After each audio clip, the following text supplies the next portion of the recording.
Chairman kam Managing Director Jong ka MEECL Sanjay Goyal uloong ba ka Jinglong Jingman Jong ka Bording Mynta ha kani ka Jylla ka long ka Biang na dong syadong.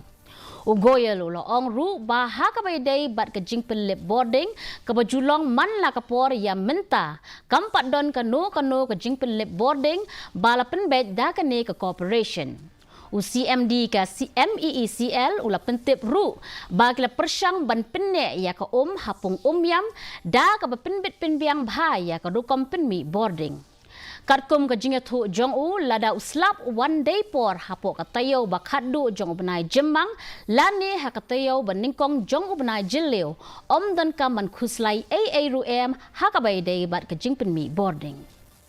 These kinds of interruption in the powers are there, which our officers are dealing it on a 24-hour basis. We are comfortable as of now as far as the power scenario is concerned, and as you must be observing that we have tried to maintain the level of